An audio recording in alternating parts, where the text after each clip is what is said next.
이 시간 우리 주하의 말씀은 레위기 6장 14절에서 23절까지의 말씀, 레위기 6장 14절에서 23절까지의 말씀, 구약성경 153면에 있는 말씀이 되겠습니다. 오늘 말씀은 원래 두 번에 걸쳐서 해야 될 말씀인데 지금 그렇게 두려워하지 않으셔도 됩니다. 많이 잘랐어요. 네. 자, 레위기 6장 왠지 아시죠? 소재가 가장 은혜되지 않으셨나요? 네, 여러분들 땀까지도 기뻐 받으신다고 하셨는데, 그러니까 당연히 많겠죠, 내용이. 자, 레위기 6장 14절, 23절까지의 말씀, 우리 한 절씩 교독하신 후에, 맞아, 23절 말씀은 한 목소리 합독하도록 하겠습니다. 제가 먼저 14절 말씀을 읽겠습니다. 소재의 규례는 이러하니라. 아론의 자손은 그것을 제단 앞 여호와 앞에 드리되, 그 소재의 고운 가루 한 웅큼과 기름과 소재물 위에 유향을 다 가져다가 기념물로 제단 위에서 불살라 여호와 앞에 향기로운 냄새가 되게 하고, 그 나머지는 아론과 그의 자손이 먹되 누룩을 넣지 말고 거룩한 곳 회막들에서 먹을지니라.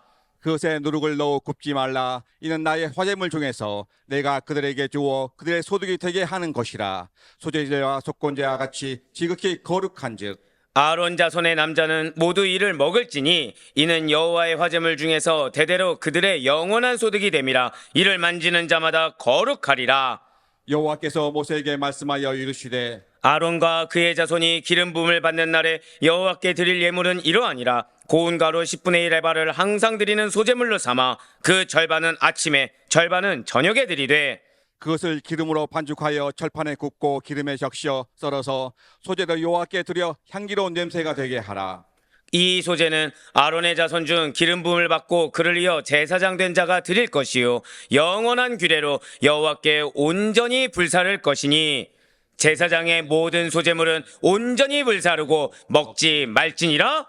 아멘. 할렐루야. 내 모든 날씨 살아있는 주의 말씀에는 사모함으로 말미암아 이렇게 하루의 시작을 말씀과 기도를 우리 기쁘게 오시사 우리 한번 크게 고백하시겠습니다. 나의 성실을 주님께서 하십니다. 네, 그렇습니다.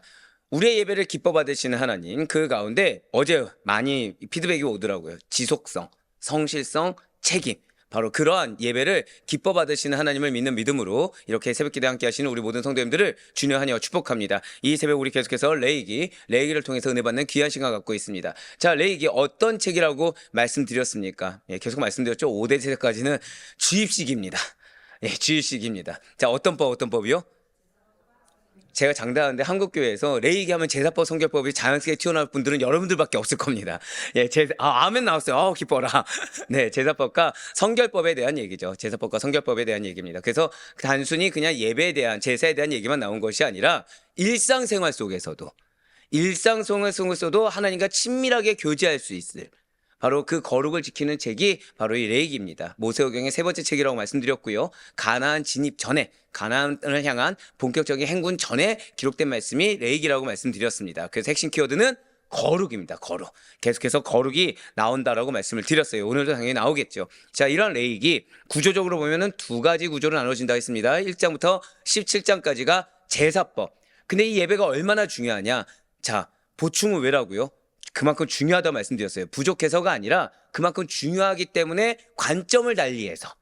맞습니다. 우리가 지금 보충규례 보는 거는 내용이 빠져서가 아닙니다. 다른 관점에서, 다른 시각에서 지금 하나님께서 또 말씀해 주시는, 즉 그만큼 강조하고 있다는 거죠. 그리고 18장부터 지금 27장까지가 성결법, 일상생활에서도 성결함을 통해, 거룩함을 통해 하나님과의 교제를 유지하는 방법. 그러니까 우리가 지금 예배를 드리면 제사법을 계속해서 드리면서 계속해서 무엇과 연관됩니까? 우리의 삶이 예배다. 삶까지도 예배로 이어져야 된다. 바로 그것을 지금 계속해서 이야기하는 이유가 그래야 18장부터 27장까지의 내용이 이어지게 됩니다. 그래야 이 부분에서 이해가 된다라는 거예요. 자, 우리가 지금 어제 번제에 대해서 들어보셨듯이 이미 이전에 번제에 대해서 했던 얘기들이 나옵니까 안 나옵니까? 나와요. 그래서 그걸 모르면 관점을 달리한 거 전혀 알 수가 없다라는 거죠. 이건 또 무슨 말이야 할 수 있다는 거예요. 소재 역시도 마찬가지입니다. 그래서 제사법 역시도 계속해서 그것을 강조해서 이야기하는 이유가 처음 했던 얘기가 그냥 끝나버리고 마는 것이 아니라 이어지게 된다는 거죠. 그래서 우리의 예배는 삶으로 이어진다. 우리의 예배는 반드시 생활로 이어지게 된다는 사실을 기억하면서 레위기를 바라볼 수 있어야 됩니다. 앞서 레위기 1장부터 6장 7절까지는 그래서 5대 제사, 번제, 소제, 화목제, 속죄제, 속건제에 대해서 다루었다고 한다면 어제부터 시작한 레위기 6장 8절부터 7장까지는 이제 5대 제사를 드릴 때 자, 이전에는 일반 백성들을 위한 거였어요. 근데 지금부터는 제사장의 직무와 받을 몫을 중심으로 한 제사법 보충 규례가 기록되어 있습니다. 그래서 레위기 1장부터 6장 7절까지는 일반 백성들을 위한 규제이죠. 그래서 백성들이 어떻게 5대 제사 가운데 드릴 것인가, 그러면서 어떠한 제물을 하나님께 드려야 하는지. 왜요? 예배는 무엇이다? 하나님께서 받으시는 거라고 했습니다. 하나님께 상달되는 거. 근데 무엇을요? 우리의 헌신을. 헌신에 뭐가 포함된다 말씀드렸습니까? 고난과 수고와 인내. 맞습니다. 그렇게 세 가지가 들어간다고 했죠. 그가 단순히 물질만이 아니에요. 시간과 땀과 나의 마음까지도 포함한 것이 바로 헌신인 것입니다. 자, 그렇다고 한다면 레위기 6장 8절부터 7장까지는 제사장들을 위한 규정입니다. 자, 이게 왜 중요하다고 말씀드렸죠? 예배를 하나님 받으셔야 된다는 거예요. 그런데 중요한 거는 이걸 아무리 가르쳐 준다고 하더라도 일반 백성들이 그대로 잘 지킬까요? 아니면 흐트러지게 될까요? 흐트러지게 될 거거든요. 그렇기 때문에 제사장, 목회자, 그리고 이제 오늘 나오지만 영적 리더들의 책임이 있다는 거죠. 그건 무엇입니까? 철저하게 관리되어져야 됩니다. 철저하게 지킬 수 있도록 가르쳐 줘야 되고 돈이 돼야 된다는 거. 바로 그것을 이야기하는 것이 6장 8절부터 7장까지입니다. 그래서 제사의 관리를 어떻게 해야 거룩하게 유지될 수 있는지, 이건 다른 말로 하면 뭐가 되죠?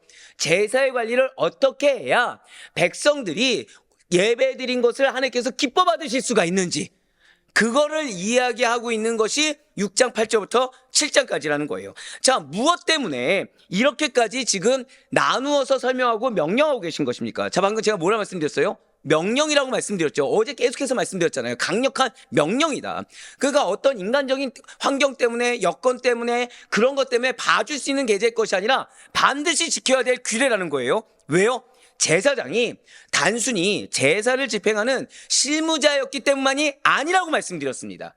진실로 제사장은 하나님과 백성 사이에서 하나님께 제사를 드리는 중보적 역할을 감당하는 자였기 때문에 구약의 제사에서 제사장이 매우 중요했고, 이들의 명령은 절대성입니까? 선택권입니까? 절대성이었다라는 거예요. 그렇습니다. 백성은 제물을 가져옵니다. 하지만 그 제물을 하나님께 올려드리고 거룩하게 관리하는 일은 제사장의 몫이었어요. 하나님께서 바로 이 제사장의 역할을 매우 중요하게 여겼다는 거죠. 그렇기 때문에 비단 제사의 종류만 말씀하고 끝나는 것이 아니라 제사장의 직무가 무엇인지 책임까지 자세하게 규정함으로 말미암아 그걸 또 누가 듣게 하셨습니까? 백성들이. 그래서 이 제사를 드릴 때 너희들의 어떠함을 따지 말고 제사장이 가르쳐주는 대로, 제사장이 지시한 대로 하라.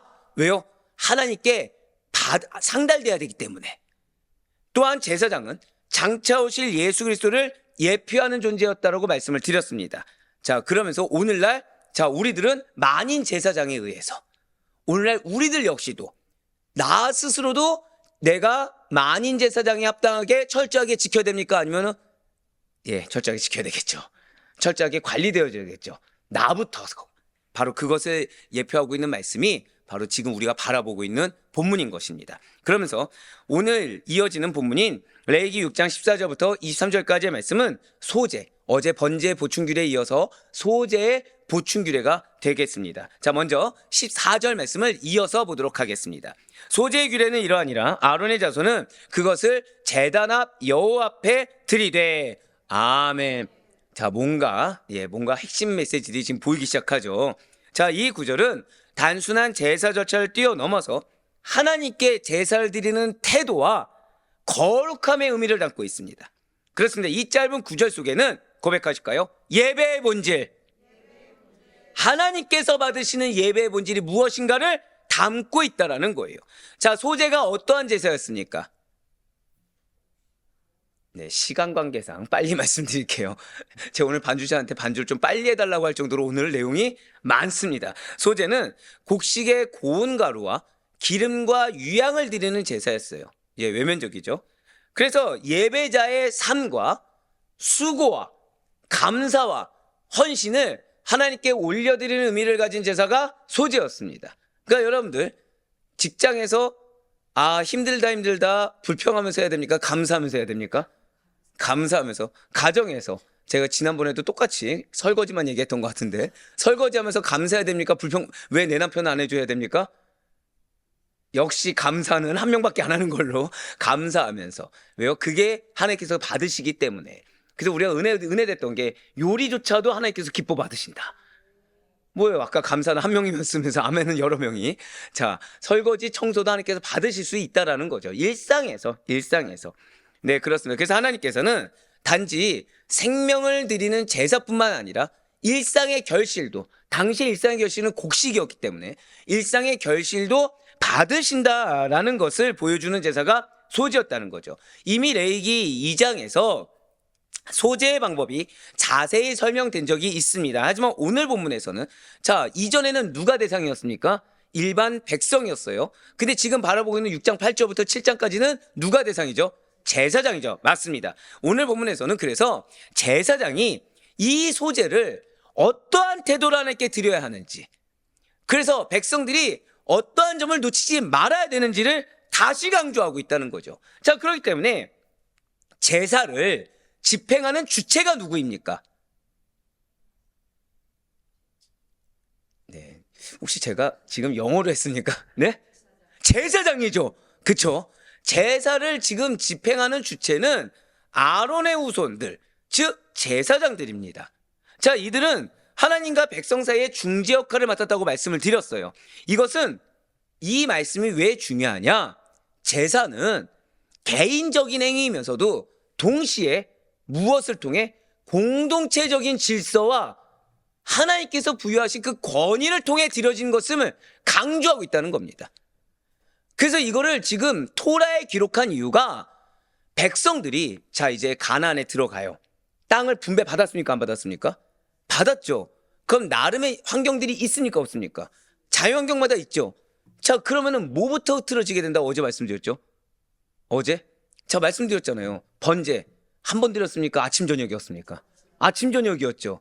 자, 그러면은 하나님께는 2번 드리고 하루에 만몬, 신, 아세라, 바알, 심한 경우에 5, 6신을 섬겼다고 말씀을 드렸어요.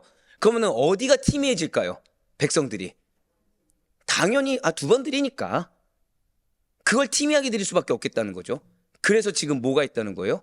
제사는 너의 환경과 여건 따라 드리는 것이 아니라 공동체적인 질서가 있어.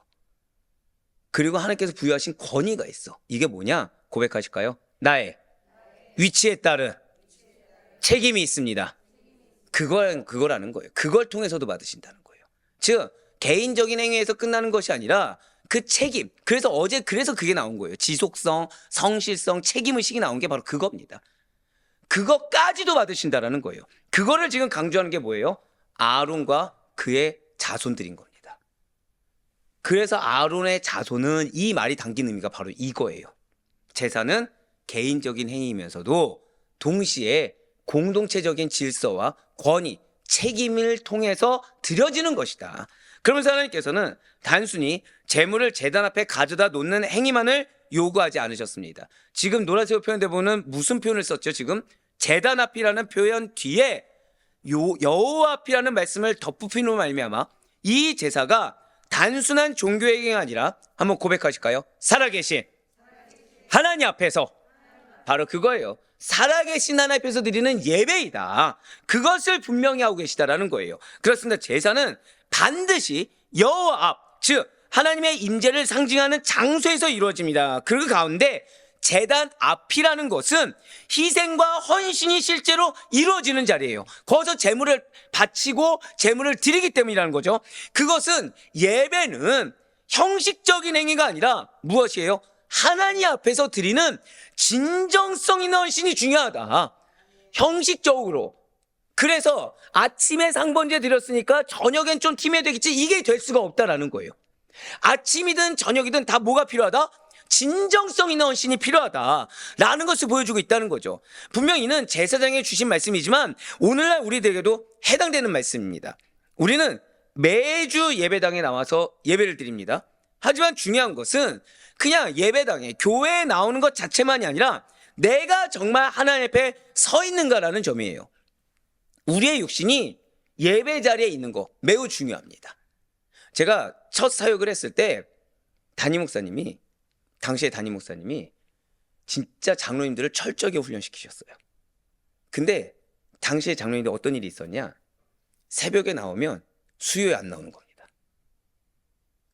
또는 새벽에 안 나오면 금요일 날 나오는 겁니다. 철퇴를 내리신 거예요, 진짜로. 철퇴를. 이유 근거가 바로 이겁니다. 레이기와 그리고 예수님의 말씀을 통해서 말씀하신 거예요. 예배가 임의적으로 너가 하루 한 번 드렸으니까 됐다고 한다면 그러면 예배가 존재한 이유가 무엇이겠느냐? 그게 당시 담임 목사님 말씀이었어요. 맞아요. 육신이 예배 자리에 있는 거 매우 중요합니다. 그래서 그 자리를 지킬 수가 있어야 돼요. 나의 어떠함을 따지지 말고 지킬 수 있어야 됩니다. 하지만 또 하나는 정작 마음이 세상 염려와 분주함 속에서 인간적인 감정의 소용돌이에 머물러 있어서도 안 된다는 거예요. 예배 드리는데 뭐에 머물러 있으면 안 된다고요? 감정의 소용돌이에. 입술로는 찬양을 하지만 마음은 하나님을 향하지 않아서 되는 것이 아니라는 거죠. 헌금을 드리고 기도를 드리며 미리 말씀드리면 앉아있는 건 기본이라는 거예요. 앉아있으면서도 정작 하나님을 의식하지도 못한 채 뭐에 매여 있어요? 내 생각, 내 감정에 매여 있는 채 형식적으로 예배할 위험이 우리에게 분명히 존재한다는 겁니다.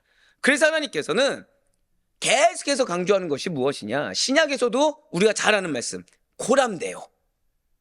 구약뿐만 아니라 신약에서도 제단 앞만이 아니라 한번 고백하실까요? 나는 하나님 앞에서 그걸 강조하는 거예요. 여호와 앞을 계속해서 강조하고 있다는 거죠. 우리 모든 예배자의 육신과 예배자의 마음이 하나님 앞에서 온전히 드려져야 된다는 거예요. 인간적인 내 판단과 계산 가운데 드려지는 것이 아니라 하나님 앞에서 드려질 수 있어야 된다는 거죠. 바로 시편 95편 2절의 말씀과 요한복음 4장 24절 말씀도 한번 보시길 바라요. 우리가 감사함으로 그 앞에 나아가며, 자, 지금 나아가는데 무엇으로요? 나아가는 것이 특권인 걸 아는 거예요. 즉 그때 당시에 담임 목사님 뭐라고 하셨냐면, 왜 계산하는지 아느냐? 감사하지 않으니까 계산하는 거다. 나오는 것 자체가 나의 어떠한 그냥 그래 내가 당시에 이제 장로님들한테 뭐라고 한 거니까요. 우리 장로님들은 안 그러시죠. 뭐 내가 장로니까 내가 여기 나와줬다라는 거예요. 그게 무슨 감사가 있고 그게 무슨 은혜가 있냐는 거죠.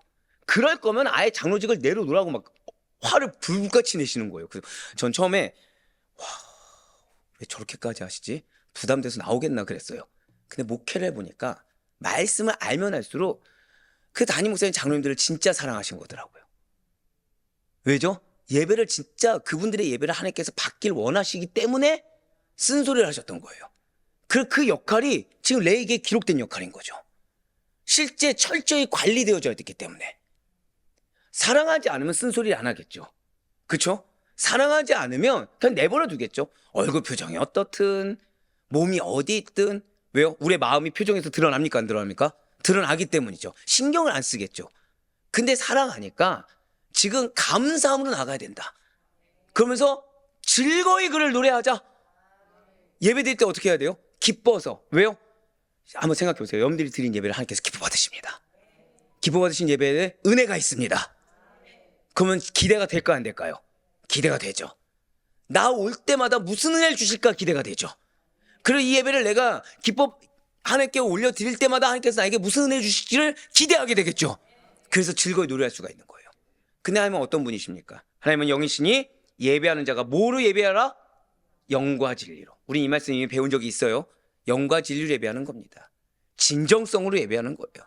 나의 어떠함으로 예배하는 것이 아닙니다. 사랑하는 성도 여러분들, 하나님께서는 우리가 어떤 순서로 예배했는가, 얼마만큼의 수로 예배했는가, 그거보다 한번 고백하실까요? 어떤 마음으로? 맞습니다. 어떤 마음으로 하나님 앞에 섰는가를 더 중요하게 보십니다. 미리 팁을 드리면 여러분들 예배 자리에 나오기 전에 막 마음이 힘들 때가 있습니다. 그러면은 오늘 예배는 나한테 은혜가 100% 임하는 예배다. 그렇게 그냥 확신을 가지셔도 됩니다. 제가 설교를 준비할 때 힘들 때가 있고 수월할 때가 있습니다. 그럼 저는 언제 더 기대할까요? 힘들 때 기대합니다. 대체 어떤 은혜가 임하려고 이렇게 방해가 심한가? 자, 그럼 오늘은 방해가 심했을까요? 아니면 수월했을까요? 오늘만 수월했겠습니까? 항상 수월하지 않습니다. 항상 힘듭니다. 항상 은혜를 기대하게 만드시는. 그러므로 잊지 마셔야 돼요. 예배는 종교적인 의무를 수행하는 시간이 아닙니다. 살아계신 하나님을 깊이 있게 만나는 시간임을 절대로 잊지 마시길 바라요. 예배당에 앉아있는 것이 그 예배의 마침표가 되는 것이 아닙니다. 예배의 수를 내가 다른 사람보다 이만큼 더 드렸다 정립하는 것이 예배의 마침표가 되는 것이 아니라는 거예요. 우리의 심령이 하나님을 향해 열려 있을 때 비로소 참된 예배가 되는 것입니다. 잊지 마세요. 참된 예배는 형식만 갖추는 것이 아니라 마음과 진실을 다해. 자, 진심으로 안 했어요. 진실이라고 했습니다. 진실을 다해 하나님 앞에 나아가는 겁니다. 솔직하게 가는 거죠. 솔직하게. 어려우면 어려운 대로, 힘들면 힘든 대로 정직하게 나아가는 겁니다. 또한 예배는 공동체적 질서와 권위 속에서 드려지는 것이다. 참된 예배는 형식만 갖추는 것이 아니라 마음과 진실을 다해 하나님 앞에 나아간다는 거. 요거 인식하셔야 됩니다. 요거 인식하셔야 돼요. 자, 그러면서 예배는 앞서 공동체적 질서와 권위 속에서 드려진다라고 말씀을 드렸어요. 지금 14절 말씀 한번 성경을 통해 보시면 예배자가 하나님께 예물을 가져오죠. 그러면 제사장이 그거를 맡아 하나님 앞에 단에 올려드린 것입니다. 지금 구약의 소재에서도 예배자와 제사장은 각자의 위치가 있습니다. 각자의 위치를 지키고 주어진 역할을 감당하며 고백하실까요? 함께. 이거예요. 함께 예배를 이루어 갔습니다. 바로 이게 중요해요. 이게. 하나님께 드리는 공적 예배는 혼자 완성하는 일이 결코 아닙니다. 여러분 이거 잊어서는 안 돼요. 하나님이 직분을 주시고 위치를 주실 때는 거기에 따른 책임이 있습니다. 근데 책임의 가장 우선은 어디에 있냐? 예배에 있습니다. 예배에 있어요. 하나님께 드리는 공적 예배는 뭐라고요? 혼자 완성하는 일이 아닙니다. 공동체가 각자의 위치와 질서를 온전히 지키면서 함께 세워나가는 거라는 거죠. 제 칭찬은 안 하려고 하는데 저희 셔틀에 한 권사님이 계세요. 근데 새벽을 절대 안 빠지려고 하시는 겁니다. 새벽을 절대 안 빠지려고 하세요. 너무 감사한 일이죠. 한번 대화를 나눈 적이 있어요. 왜입니까? 그랬더니 딱 한마디 하셨어요. 권사잖아요.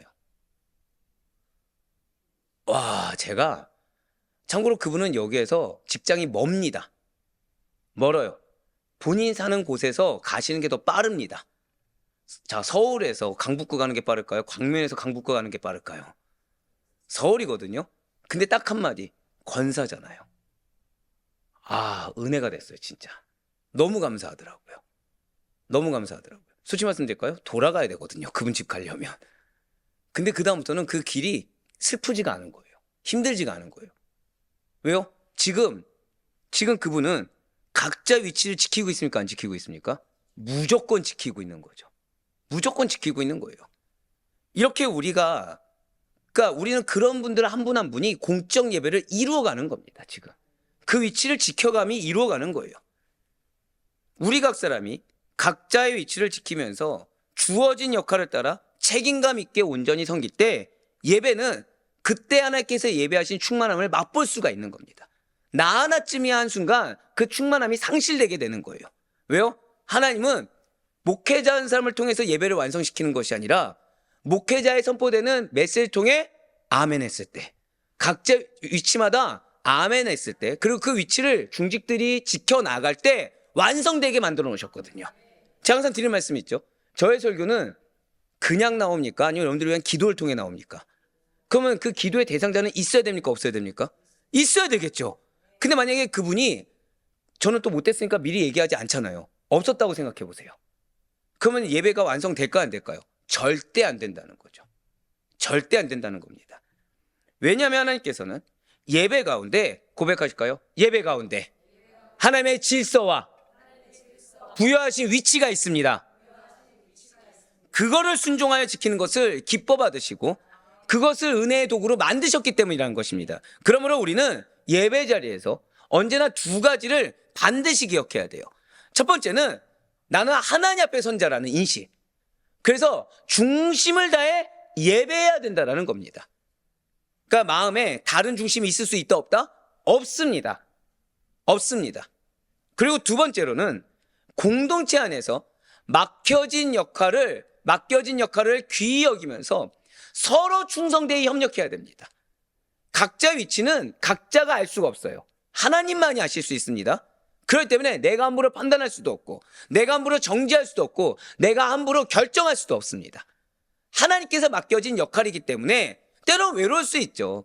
때로는 마음의 심히 전쟁이 있을 수도 있죠. 근데 미리 말씀드렸죠. 그렇게 부정적인 무언가가 틈탔을 때 그 예배는 나에게 무엇이 있다? 100% 은혜가 있다. 그렇기 때문에 충성되이 협력하기 위해서는 내가 먼저 충성되이 지킬 수 있어야 된다는 것입니다. 진실로 하나님 앞에 드리는 예배는 결코 개인적인 어떠함만으로, 개인적인 뜻과 판단만으로, 개인적인 열심만으로 완성되는 것이 아닙니다. 각자가 하나님께서 명하시고, 우리 한 번 더 고백하실까요? 예배에는 하나님의 질서가 있습니다. 거기에 순복함으로 하나님 앞에 맡겨진 자리를 충성스럽게 감당할 때 교회의 예배는 더욱더 아름답게 세워지며 하나님께서 주고자 하시는 그대로 은혜를 누릴 수 있다는 사실을 절대 잊지 마시길 바랍니다. 이어서 오늘 본문이 레위기 6장 15절과 16절 말씀도 이어서 보시겠습니다. 그 소재의 고운 가루 한 움큼과 기름과 소재물이 위에 유향을 다 가져다가 기념물로 제단 위에서 불살라 여호와 앞에 향기로운 냄새가 되게 하고, 그 나머지는 아론과 그의 자손이 먹되 누룩을 넣지 말고 거룩한 곳 회막들에서 먹을지니라. 아멘. 벌써 화려하죠. 그동안 보지 못한 색깔도 나올 정도로 화려하죠. 화려한 이유는 왜라고요? 그럼 오늘 이것만 화려할까요? 뒤에도 화려할까요? 뒤에도 화려합니다. 지금 앞선 14절의 소재의 규례에 이어서 타이틀 보시면 제사장이 어떻게 그 제물을 취하고 처리해야 하는지를 지금 자세히 설명해 주고 있습니다. 소재물을 하나님께 드린 후에 남은 부분을 제사장들이 먹도록 하신 명령인데 어떻게 먹어야 되느냐? 여기에 또 의미가 담겨 있다는 거예요. 이미 레위기 2장에서도 소재의 남은 부분은 아론과 그의 자손의 몫이다라고 말씀을 드렸습니다. 하지만 오늘 본문에서는 그냥 먹는 것이 아니라 어떻게 먹는지, 어떻게 먹어야 하는지까지도 구체적으로 명령하고 계시다는 거예요. 즉 무엇입니까? 한번 고백하실까요? 태도가 중요하다는 거죠. 태도가. 이것은 맞습니다. 하나님께 드리는 제사만 중요했던 것이 아니라 제사 후에 그 제물을 취하는 방식 역시도 거룩하게 구별되어 있기 때문에, 태도는 어떻게 해야 된다고요? 거룩하게 구별된 태도여야 되기 때문에, 그래서 기록하게 하셨다는 거예요. 먼저 하나님께서는 소제물 가운데 한 움큼과 기름과 유향은 기념물로 제단 위에서 불살라서 하나님께 향기로운 냄새가 되도록 올려드리게 했습니다. 지금 노란색 부분이죠. 이것은 소재의 가장 좋은 부분을 하나님께 드림으로써 모든 것이 하나님께 속했다라는 고백이 되는 것입니다. 그리하여 그 향기가 하나님 앞에 올라가도록 하는 예배의 표현이라는 거예요. 그리고 남은 것은 제사장들의 몫이 되었습니다. 지금 제물의 일부는 제사장의 몫이 되었다는 거죠. 자, 이것은 제사장들이 하나님을 섬기는 대가로 받는 거룩한 공급입니다. 이렇게 하나님께서 제사장에게 소재의 남은 부분을 이렇게 주신 것은 제사장을, 하나님의 일을 하는 그 사역자를 공동체를 통해서 먹이시고 돌보시는 하나님의 공급하심을 보여주고 있다는 거예요. 제사장은 기업이 없는 것이 맞습니다. 하지만 그 대신에 하나님께서 친히 그들의 분깃이 되어주셔서 제사를 통해, 그리고 공동체를 통해 필요한 것을 공급하도록 하셨다는 것입니다. 그러므로 소재에 남은 것을 먹는 일은 단순한 음식을 먹는 것이 아닙니다. 하나님께서 주신 은혜를 받는 일이었다는 거예요. 그런데 하나님께서는, 자, 좋아요. 지금 기념물, 남은 거, 이거는 모든 것이, 왜 대표성의 원리 기억하시죠? 모든 것이 하나님께 속했다라는 고백입니다. 재물의 일부, 거룩한 공급입니다. 근데 하나님께서는 거기서 끝나지 않고 이 소재물을 먹을 때는 반드시 뭘 넣지 말라? 누룩을 넣지 말라고 하셨어요. 누룩은 우리가 잘 아는 것처럼 반죽 전체에 퍼져서 그 본래의 상태를 변화시키는 성질이 있다고 말씀드렸습니다. 그래서 성경에서 누룩은 종종 죄와 부패의 상징이라고도 말씀을 드렸어요. 하나님께 드린 거룩한 소재물은 변질되어서도 안 되고 섞여서도 안 되었기 때문에 누룩 없이 먹었어야 됐습니다. 이것은 하나님께 속한 것은 거룩해야 되며 세속적인 것과 혼합되어서는 안 된다는 의미를 갖고 있어요. 그래서 거룩한 것을 취하는 자는 순결함과 정결함을 유지해야 된다라는 것을 강조하고 계시다는 거죠. 즉 하나님께 드려진 것이기 때문에 제사장들은 어느 순간까지, 먹는 순간까지도, 즉 일상의 삶에 있어서도, 예배가 마치는 그 후에 있어서도 거룩함이 어떻게 된다? 유지되었어야 됐다는 거예요. 또한 하나님께서는 이 소재물을 어디서 먹어야 됩니까? 회막들에서 먹으라고 명령하셨습니다. 그렇습니다. 거룩한 제물은 아무 곳에서나 먹을 수가 없었어요. 하나님께 바쳐진 제물이기 때문에 반드시 거룩한 장소에서 먹었어야 된다는 거죠. 이것은 하나님께 속한 것은 함부로 다루지 말라라는 것입니다. 왜요? 거룩한 것은 거룩하게 취급되어야 됐었고, 하나님께 드려진 것은 하나님께서 정하신 방식대로, 즉 예배에 뭐가 있다고요? 계속해서 질서가 있다, 방법이 있다. 그래서 그 이후에도 계속해서 거룩하게 다루어져야 한다는 거예요. 그렇기 때문에 제사장들은 소재물을 먹는 일에 있어서도 하나님의 거룩하심을 기억했어야만 됐습니다. 제단 위에서 불살라지는 순간만이 아니라 남은 것을 먹는 것까지도, 먹는 것 과정까지도, 마치 어제 예배 끝난 다음에 죄를 버릴 때도 거룩함 유지하라 유지하지 말라? 맞아요. 죄를 버리는 순간까지도 예배인 것처럼 남은 것을 먹는 과정까지도 하나님께서는 거룩을 요구하셨다는 거죠. 하나님께 드려진 것은 끝까지 거룩해야 된다는 거예요. 그러니까 오늘날 우리도 따지면 예배를 드렸어요. 그러면 우리가 건너편 식당 가서 먹는 순간까지도 어떻게 해야 된다? 거룩을 유지해야 된다. 거룩을 유지해야 된다는 거예요. 우리의 언행, 행동 다 거룩하게. 왜요? 주신 이가 누구시기 때문에? 하나님이십니다. 주신 이가 하나님이시고 그거를 그 순간의 태도까지도 받으시는 것이 하나님이시라는 거예요. 예, 맞습니다. 우리에게 매우 중요한 교훈을 주는 구절이에요. 우리의 신앙 역시도 예배당 안에서만이 아니라 삶 전체에서도, 삶의 태도에서도, 하나님께 예배드리고 나간 바로 이 로비에서조차도 거룩해야 함을 보여주고 있습니다. 예배의 자리에서 하나님께 드린 그 마음이 일상의 자리에서도 계속 이어질 때, 지금 뭐예요? 예배에 앉아있는 건 기본이요, 마음도 거룩하게 지켜야 되고, 그리고 나아가서도 그 드린 마음을 지키라는 겁니다. 그렇게 되면 여러분들의 삶이 하나님께서 기뻐 받으신 향기로운 제사가 됩니다. 그러니까 여러분들 일상의 가정과 직장까지도 상급이 되길 원하십니까? 아니면 거기에서는 징계와 하나님의 벌을 받는 도구가 되길 원하십니까? 다 상급이 돼야 되겠죠? 그러기 위해서는 당연히 예배가 우선돼야 되고, 예배의 마음을 지켜야 되며, 나아가서도 나의 마음과 나의 상황이 아니라 그 마음을 유지할 수 있어야 된다는 거예요. 그래서 이렇게만 말씀드리면 기억이 안 남으실 거잖아요. 15절과 16절은 우리에게 매우 중요한 4가지 원리를 지금 보여주고 있습니다. 첫 번째는 아까 기념물이죠. 일부를 하나님께 드림으로써 전체가 하나님께 속함을 인정받게 된다는 거예요. 그러니까 일부를 드려야 됩니까? 안 드려야 됩니까? 당연히 드릴 수 있어야 됩니다. 대표성의 원리를 놓쳐서는 안 돼요.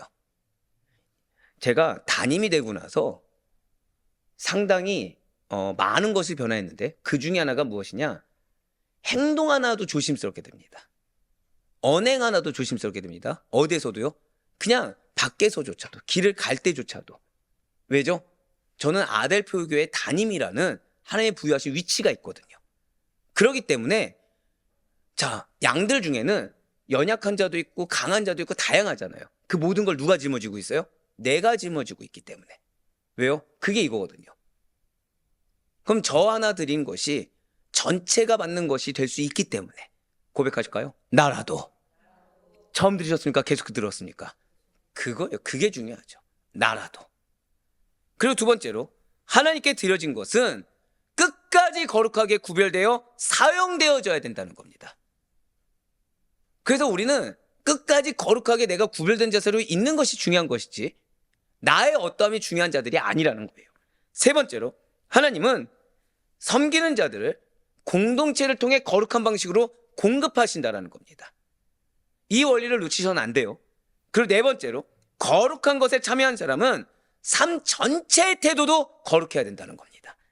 그래서 지금 이 네 가지 원리를 15절과 16절 통해서 핵심적으로 우리에게 말씀하시면서 이제 이어서 하나님께서는 앞선 소재 규례를 더 엄격하게 보완하십니다. 자, 방금 뭐라 말씀드렸어요? 더 엄격하게 보완하십니다.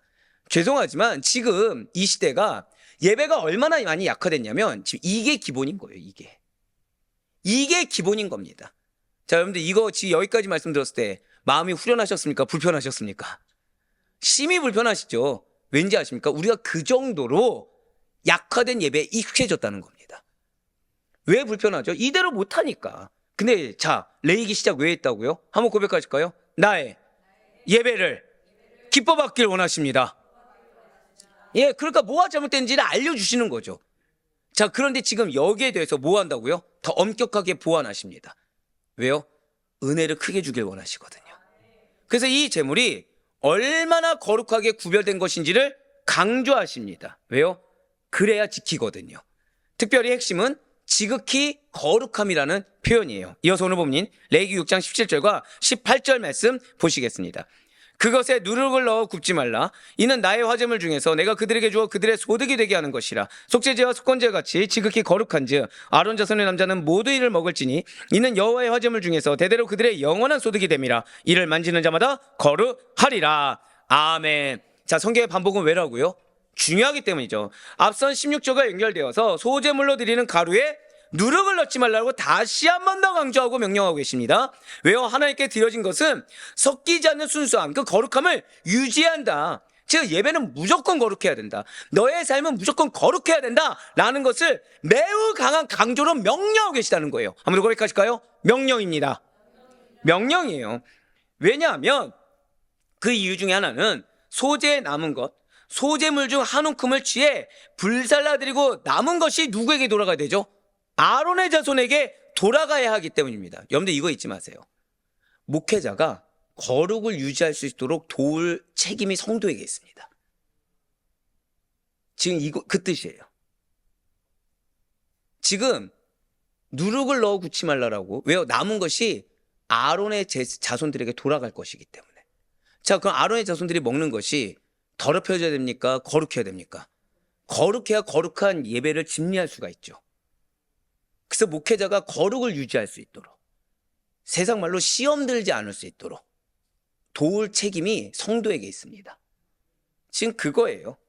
그래서 지금 성막 제사 중에서도 최상위 등급의 거룩함을 의미하는 표현을 사용하십니다.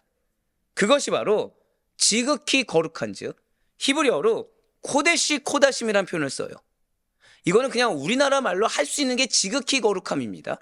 그런데 이거는 거룩 중의 거룩이란 표현으로서 지금 최상위 등급의 거룩함을 의미하고 있습니다.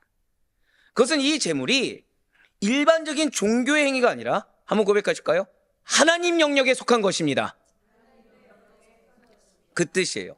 하나님 영역에 속한 매우 특별한 것이라는 거죠. 그렇습니다. 제사장의 몫이라는 것은 단순한 사람의 몫이 아닙니다. 하나님께서 나눠주신 거룩한 선물이요, 지금 보시는 것처럼 하나님의 영역에 속한 것입니다.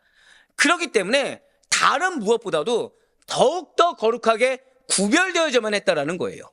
그래서 이를 만지는 자마다 거룩하리라 라고 말씀하신 겁니다.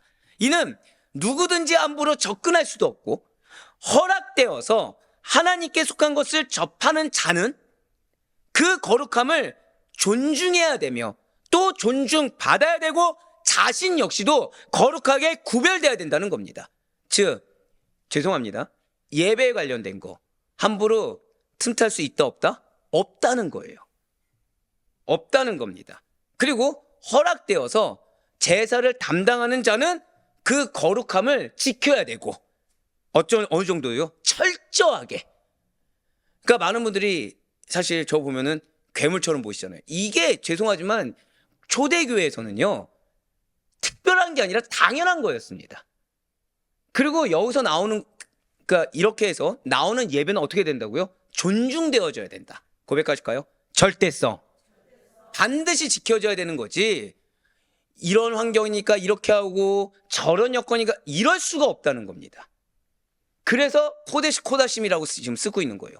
구약에서도 찾기 힘든 거의 유일무이한 표현입니다. 지극히 거룩하다. 하나님께 드려진 제물은 끝까지 거룩하게 다루어져야 됐고, 그것을 맡은 제사장 역시도 남들보다 더 특별한 거룩이 요구되어졌습니다.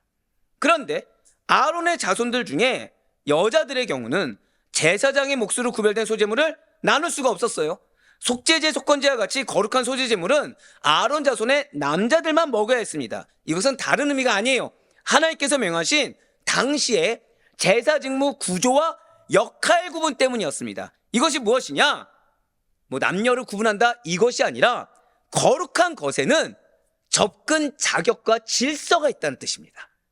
남녀 구분이 아니라 무슨 뜻이라고요? 접근 자격과 질서가 있다는 겁니다. 누가 부여하셨죠? 하나님이 부여하셨거든요. 그리고 이러한 규정은 일시적인 것이 아니라 지속적으로 지켜야 될 법이라는 거예요. 왜요? 거룩함의 원리는 시대를 넘어 지속되는 하나님의 기준입니다. 한번 고백하실까요? 예배는 반드시 거룩해야 합니다. 근데 여기에는 접근 자격과 질서가 따로 있습니다. 그것은 하나님의 영역에 속한 거거든요. 다만 끝이 없는 절대적 영원을 뜻하는 것은 아닙니다. 뭐냐? 하나님께서 정하신 기간 동안 지속되는 언약적 규례를 의미하고 있다는 거죠. 여기서도 지금 뭐가 나왔어요? 언약이 나오죠. 약속입니다. 약속. 거꾸로 말씀드릴까요? 지키면 은혜를 주십니다. 그거예요. 왜요? 하나님은 여러분들에게 은혜를 주십니다. 하나님 반드시 충성되에 은혜를 주십니다. 근데 그 충성은 뭐라고 했죠? 언약적 충성이라 그랬죠. 약속을 지키는 자, 그 지킨 충성된 순종에 의해 은혜를 주십니다. 하지만 약속을 지키지 않는 자, 줄 이유가 없는 겁니다. 곧 제사장 제도가 유지되는 동안 하나님께서는 그들의 몫을 반드시 책임지시고 드려진 소재 기쁘게 받으시사 그 은혜를 내려주세요. 그리고 이 제사 제도는 예수 그리스도께서 오심으로 말미암아 완전한 제사가 되심으로 완성되게 되었습니다. 그래서 이제는 목사만 지키는 겁니까? 모두 지켜야 됩니까? 모두예요. 모든 성도가 왕 같은 제사장이 되었기 때문에 그리스도 안에서 동일한 은혜의 유업과 동일한 책임을 부여받게 되었어요. 물론 부름받은 목사는 책임이 있죠. 무슨 책임이요? 예배를 철저하게 관리해야 될 책임. 하지만 지키는 책임은 누구에게 있습니까? 같이, 맞습니다. 같이 지켜나가는 거거든요. 그러므로 오늘날 우리에게 예수님이야말로 하나님의 백성에게 주시는 참되고 영원한 기업이 되어주신 것이며, 그 기업이 여러분들에게 실제가 되기 위해서는 고백하실까요? 같이 지켜야 합니다. 바로 그거예요. 지금까지 살펴본 레위기 6장 14절에서 18절까지는 일반적인 소재의 보충 규례였습니다. 그리고 이어지는 레위기 6장 19절에서 23절까지의 말씀은 제사장 위임식 소재의 보충 규례라는 거예요. 19절에서 23절까지 말씀 먼저 보시겠습니다. 여호와께서 모세에게 말씀하여 이르시되, 지금 벌써 분위기를 전환하고 있죠. 아론과 그의 자손이 기름 부음 받은 날에 여호와께 드릴 예물은 이러하니라. 고운 가루 10분의 1 에바를 항상 드리는 소제물로 삼아 그 절반은 아침에 절반은 저녁에 드리되, 그것을 기름으로 반죽하여 철판에 굽고 기름에 적셔 썰어서 소재로 여호와께 드려 향기로운 냄새가 되게 하라. 이 소재는 아론의 자손 중 기름 부음을 받고 그를 이어 제사장 된 자가 드린 것이요, 영원한 규례로 여호와께 온전히 불사를 것이니 제사장의 모든 소재물은 온전히 불사르고 먹지 말지니라. 아멘. 자, 지금 이 말씀은 제사장 자신이 드려야 하는, 특히 대제사장이 드려야 하는 특별한 소재를 규정하고 있습니다. 여기서의 핵심은 고백하실까요? 헌신의 전부성. 네. 지금 하나님께서는 아론과 그의 자손이 기름 부음을 받아 제사장 직분을 맡게 되는 날에 고운 가루 10분의 1 에바를 소제물로 드리게 하셨습니다. 여러분들 10분의 1 에바 기억하시죠? 10분의 1 에바 뭐로 기억하십니까?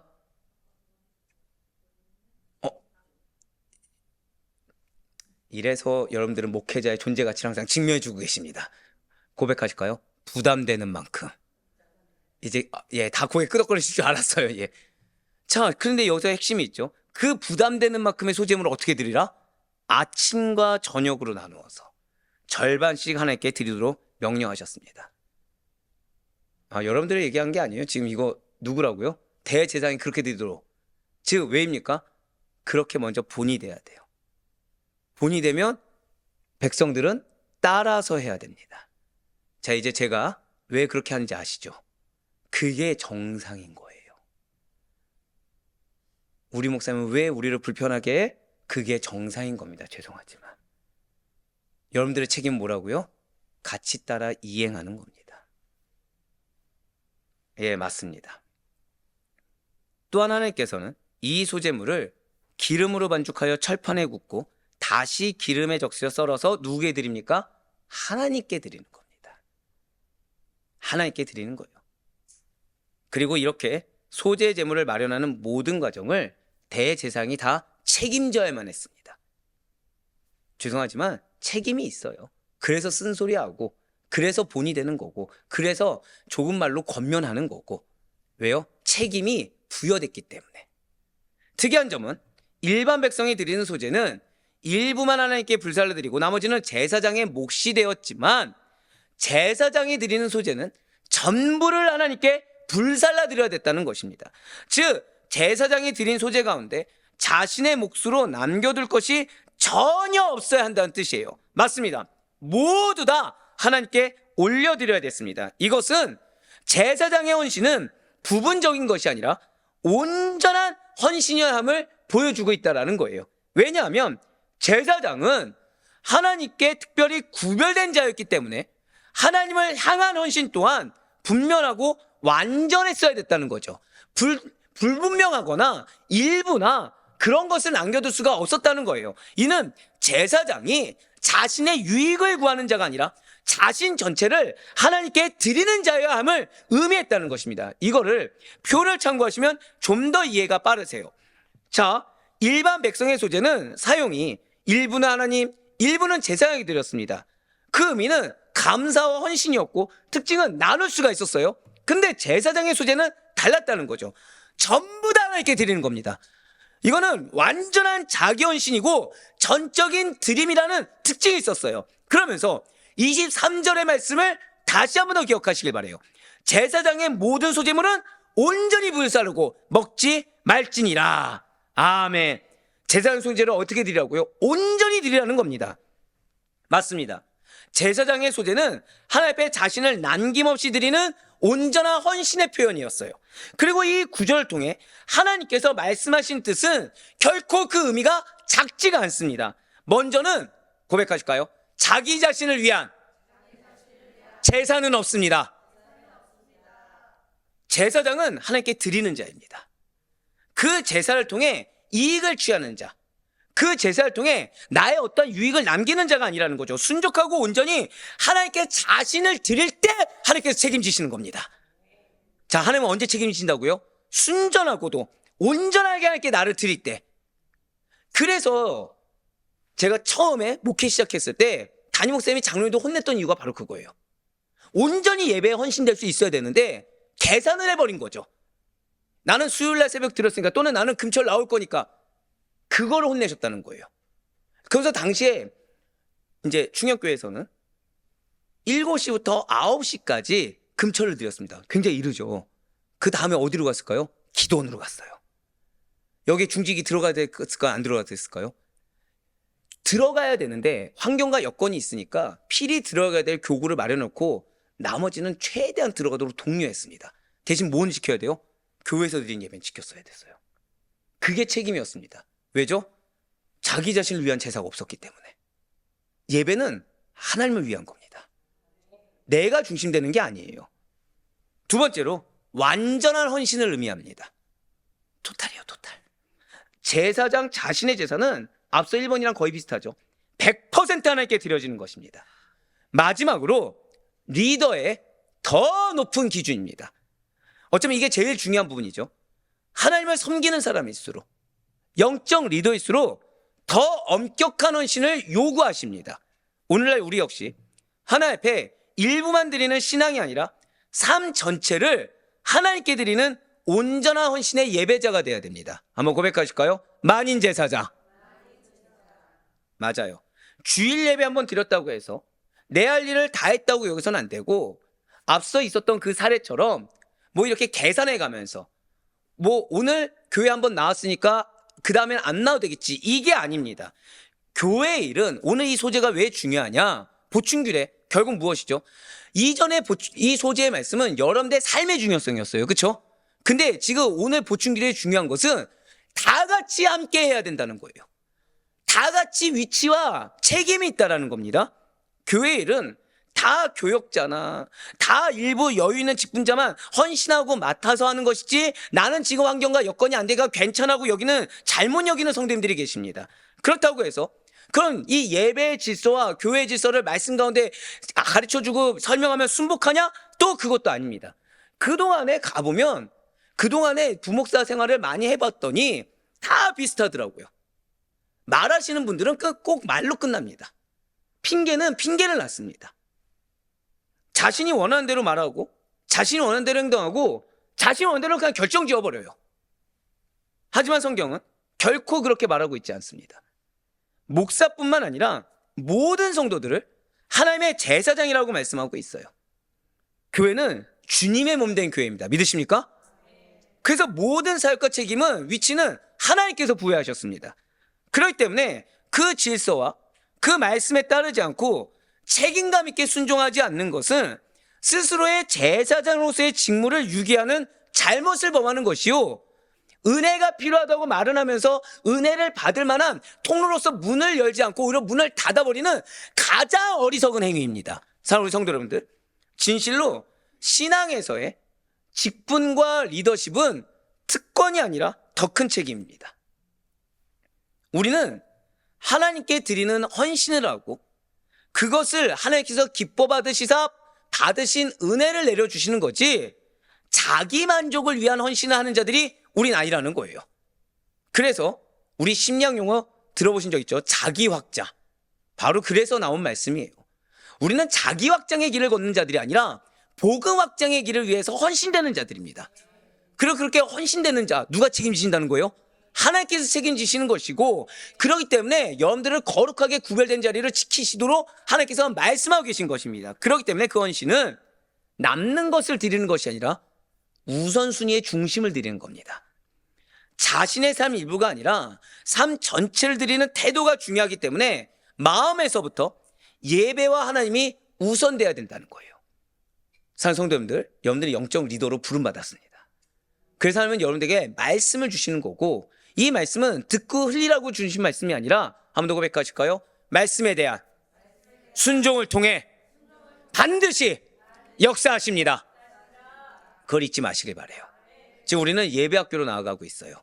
이유는 왜라고요? 여러분들의 모든 예배를 기뻐 받길 원하십니다. 그리고 이 말씀 주신 이유가 뭐라고요? 레위기 왜 선포됐죠? 가나안에 대한 본격적인 행군 이전에 선포된 말씀이에요. 즉 하나님은 여러분들에게 승리를 주길 원하십니다. 그런데 그 가운데, 죄송한 표현이지만 우리의 예배는 온전하지 않은 부분들이 너무 많습니다. 하지만 하나님께서는 독특한 자가 아니라 이게 기본이라고 말씀하고 계세요. 독특한 게 아니라, 그거는 목사님이니까가 아니라 이게 기본이요, 그 기본된 자를 함께 갈 수 있어야 된다고 말씀하고 계십니다. 그러니 오늘 아까 제가 칭찬했던, 저는 요즘 너무 여러분들 감사하게 설교 가운데 칭찬할 성도님들이 너무 많은 거예요. 믿음이 없으시네요. 아멘이 아무도 안 나온 거 보니까 스스로가 찔림을 받으신 걸로. 근데 그게 무엇이냐, 처음에는요 칭찬할 구석이 없었습니다. 근데 지금 3년 정도 되니까 칭찬할 분들이 허다하게 늘어나고 있다는 거예요. 근데 왜 지켰다고요? 그분이 권사잖아요. 우리가 그래야 됩니다. 우리 가정에 내가 믿음 생활하잖아요. 내가 장로잖아요. 내가 집사잖아요. 그 직분 하나로 온전히 거룩함을 지킬 수 있는 우리가 되길 바라요. 그 하나님께서 말씀하신 말씀 하나로, 내 마음 가운데 부담되는 그 영적 도전 주는 말씀 하나로 아멘으로 순종해서 하나님의 기쁨이 되는 우리가 되길 간절히 소망합니다. 지금도 하나님은 여러분들에게 은혜 주길 원하십니다. 그러기 위해서 하나님께서는 왜 이렇게 부담되게 하시냐? 왜 이렇게 나에게 지금 힘들 정도로 책임을 요구하시냐? 그만큼 은혜 주기 위함이겠죠. 앞서 말씀드렸어요. 예배 오기 전에 내 마음을 흔드는 힘든 일, 그거는 그만큼 큰 은혜가 확신 있게 예비됐기 때문이라는 사실을 분별하라고 말씀드렸습니다. 그러니 거룩하게 구별된 우리가 되시길 바라요. 핑계의 입술이 아니라 아멘의 입술이 우리가 되길 소망합니다. 그래 바라옵고 권하기는 언제 어디에서나 주어진 말씀에 합당하게, 주어진 위치에 합당하게 거룩한 제사장으로서 영광스러운 직분에 솔선수범하여 우리 한번 더 고백하실까요? 나를 하나님께서 보시고 나를 영원히 보고 있으며 나를 공동체가 보고 있습니다. 그 사실 잊지 않는 가운데 책임감 있게 감당해서 우리 가운데 그에 합당한 축복을 주기 원하시는 하나님의 뜻이 그대로 이루어질 수 있기를 주님의 이름으로 간절히 축원합니다.